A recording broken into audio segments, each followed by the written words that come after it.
And when you have focus versus distractions,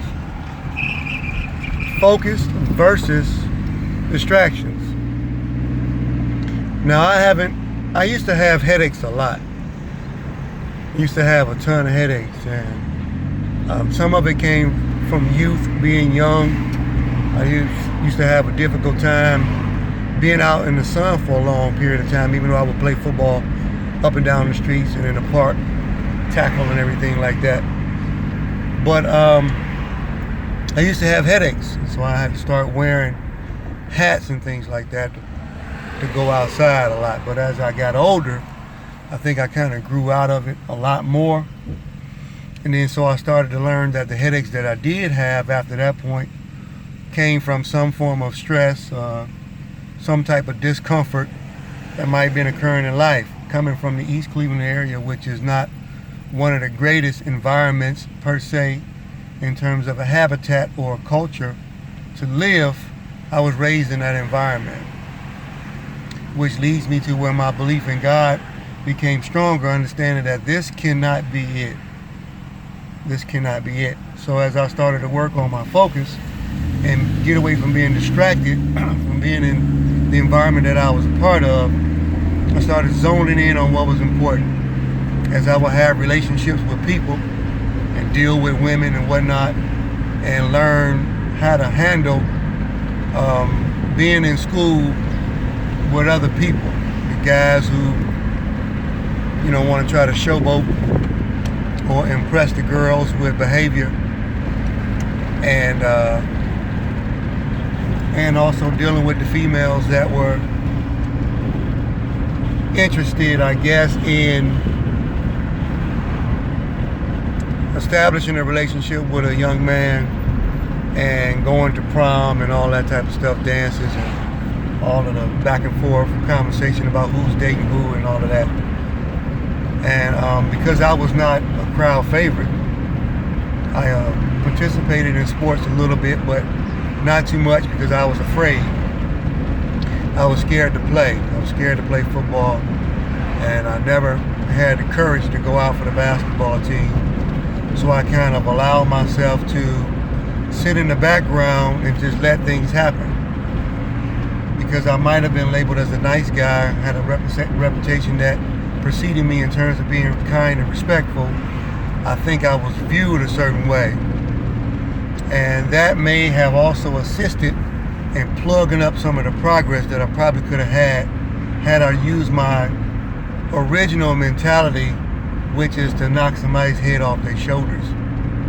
But I used the violence and the roughness, which is still a part of me now, to play and go off into college and have a good time and be super successful, win a state championship in Minnesota in the junior college level, walk on that Bowling Green and have a little bit of success, not a whole lot. Quit playing after my junior year, and that was that. So there goes those things. But the headaches were still a part of my DNA and my body and the way I function. So I had a headache from being a thinker in a think tank, so I felt distraught and over-exhausted most of the time. So now I want to say with a clean conscience that I'm getting ready to make an adjustment and make a move. I've leaned on the Spirit of God more than what I did before, because I made a stance not too long ago and walked away from something. I got a nice greeting yesterday as I went back to that environment where I assisted and was greeted with open arms, and I thought that was nice. And I think it is hilarious that you are not respected a lot of times when you are in an environment, but when you make a conscious decision to yourself to walk away from something, then in some occasions, not all of them, appreciation for you then is valued and is shown. But now it's on to a more difficult or more complex thing. So I'm trusting in the Spirit of God now for this next step. Just like Moses' people when they were set free from Pharaoh and God's parted the waters and they was afraid to walk through it, which makes sense. I would have been afraid myself. So now I'm in the process of seeing some open water on both sides and I'm a little bit intimidated to walk through it, but I got to because Canaan Island, which is where he sent them, which was a desolate area, which didn't have anything inside of it. They was forced to depend on God completely for their education, for their nourishment, and everything else. I'm going to a Canaan Island in a little while, and I'm going to need God's support more than ever, it feels like. More than I did when I was inside of my mother's womb and all that juice or whatever liquids and things that I needed to survive. I need God just as much now in this process. Like that song says, feet don't fail me now. God don't fail me now, because I'm put myself out here, and now it's go time. It's really go time. I got this novel that I'm working on, God Stalker series. Basil Rivers is inside of that. Public Razor, Motionless, and it goes on and on and on. Cecil Vinegar and different things. I'm trying to write my own proposal. Went to the bank trying to get a grant and see if they can grant that for me. The gentleman was very positive and told me that it looks good, so I could possibly pay somebody to write a proposal. What I do, I went to the library, grabbed me some books, try to study up on the process myself. Even if I don't write the proposal immediately, still maybe have dialogue with the guy again, and when I make my transition in my journey, see if I can still put together my own proposal from the information that I gathered and learn how to do such a thing. Learn how to be super self-sufficient. Like I already know how to cut my hair. I cut my son's hair. That's $30 that I save every time I do it. I know how to cook, so I don't have to pay for no chefs. I know how to clean with pine salt and everything else. Get down on my hands and knees and scrub. I don't have all those master utensils, the things that somebody else might need. Trying to get me a house, one that I can use for the benefit of me and my family. So I want to make a transition, plus get something that's comfortable for everybody that's my family to be proud of me. So these are my objectives. So my headaches have been reduced. I used to have them a lot on the right side of my brain at some point, and I felt like that was some kind of a stress, and could have been some early tendencies of a stroke, some early tendencies of something that's not correct. But I don't like going to the doctors or physicians.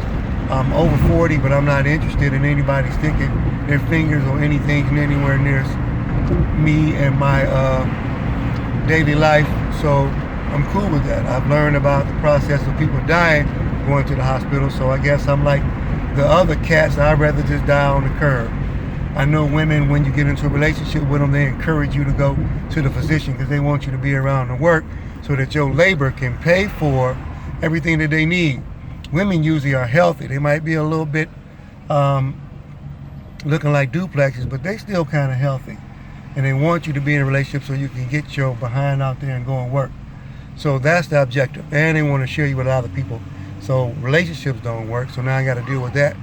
And I feel like once I decided, man, they don't work, now I don't have headaches from it. Once I've learned that women are deceptive and that the social media racket is giving them a lot more confidence than necessary so that a relationship doesn't have an opportunity to braid itself together to be successful, I shrug my shoulders and I laugh and everything is comical. Because I'm not going to allow a woman to be a puppeteer and I'll be a puppet. Been there, done that. I was married before. Serious. I have 2 beautiful children inside of wedlock, none outside of wedlock. I take care of my kids. There's no question about that. But these headaches I'm talking about, this is my headache segment. I don't have them much more. Drink your water. Try and eat you some salads or whatever you're going to do. Or if you're going to be a meat eater completely like I am, my kids told me I was a carnivore. So you're a carnivore, Dad. They would make food for me. My son is 17 and my daughter's 14. They would make things and I would always have to have some meat added. They might do pancakes and scramble some eggs with cheese. And I would say, hey, do you got a little bit of bacon or something we could throw in the skillet? Or if I could slice up a piece of sausage or, whatever. Hey, it is what it is. So when you're a high energy burning person like I am, sometimes you need that power. And I do know that meat is some of that protein that comes from that. But anyway, so this objective is to cut down on your headaches. Just went and paid for my BMV things for my license. My birthday is tomorrow, July the 18th. And you got to go and do all this registration. I had to go and do e-check. Shout out to my dude, Eric, who was in there working, an older gentleman, much respect to him. He's vibrant, had a good life, good energy, and we laughed and joked and chopped it up for a minute. I try to make friends anywhere I go. I'm very personable. I'm going to be that way whether I'm here, Georgia, Florida, California, Texas. Hopefully I could do it if I was in parts of New York. I know those people are a different level when it comes to being friendly. But anyway, so today is about headaches and try to prevent myself from having them. I haven't had any in a while, so I thank God for that. Much love, respect to y'all. God bless y'all, love y'all. Motell Granite for life. Cold Crown, good always win.